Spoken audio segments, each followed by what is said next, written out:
We had a sense that something strange was happening.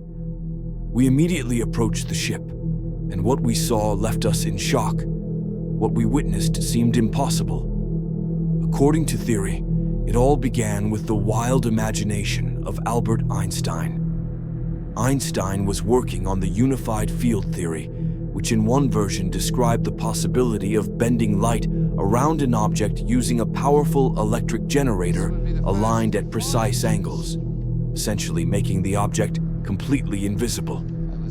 The United States saw this as an opportunity and provided Einstein with every resource he needed to try. Allegedly, Nikola Tesla was selected to assist him. Together, these two brilliant minds were perhaps on the verge of performing a miracle. The US was preparing to enter World War I, needing to safely transport supplies across the Atlantic to its allies. But the Atlantic was a deadly zone. German U-boats were sinking ships nearly every day, along with their crews.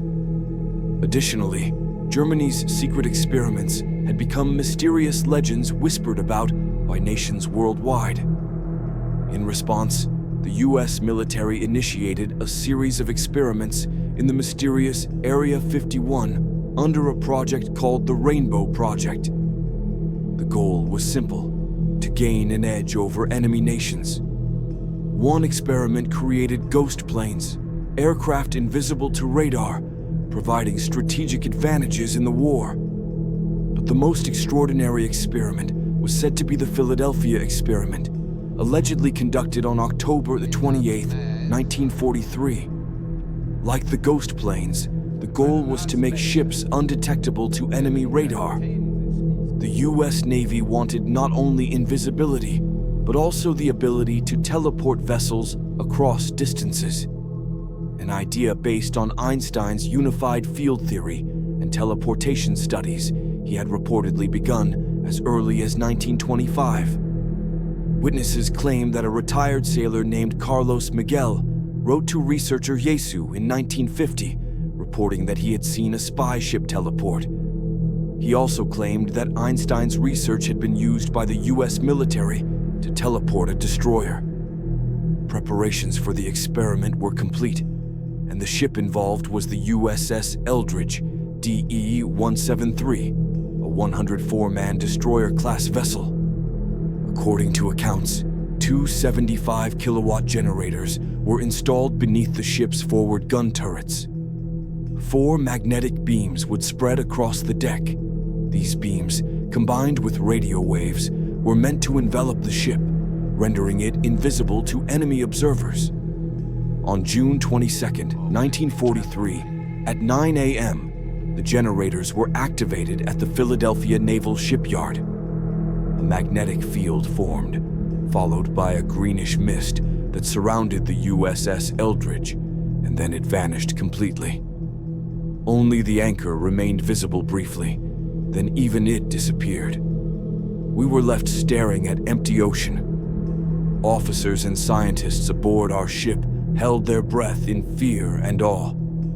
15 minutes later, the generators were turned off. At first, nothing happened, but then the green mist reappeared.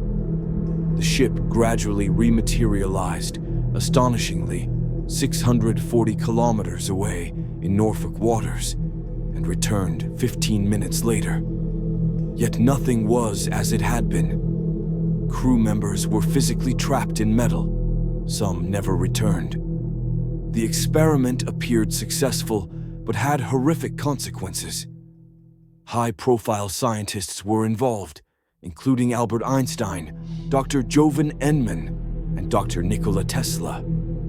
The Philadelphia experiment was never repeated due to the severe results and the unwillingness of those involved to take responsibility. About 12 years later, in 1955, Carlos Miguel wrote another letter to Yesu, providing further details and suggesting that all methods, including hypnosis and truth-inducing drugs, could be applied to verify his claims. In 1959, Yesu contacted his friend, Dr. Mason Valentine, claiming definitive results had been obtained. They were scheduled to meet for dinner on April 20th, but Jisoo was found dead in his car in Miami, officially reported as carbon monoxide suicide, and all related notes disappeared.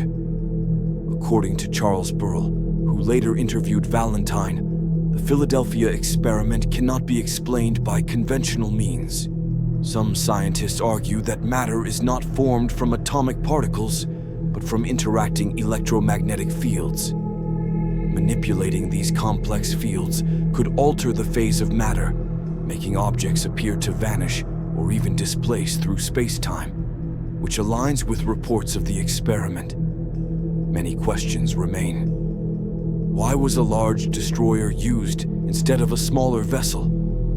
Possibly, smaller objects were tested first, and this was the final demonstration. Documents confirming the experiment's success or failure remain non-existent. Records from the Naval Historical Archives confirm that no official evidence exists, and the truth remains shrouded in mystery after more than 80 years. Perhaps one day, a top-secret file will emerge, revealing the full story of the Philadelphia experiment and illuminating the darkness of history.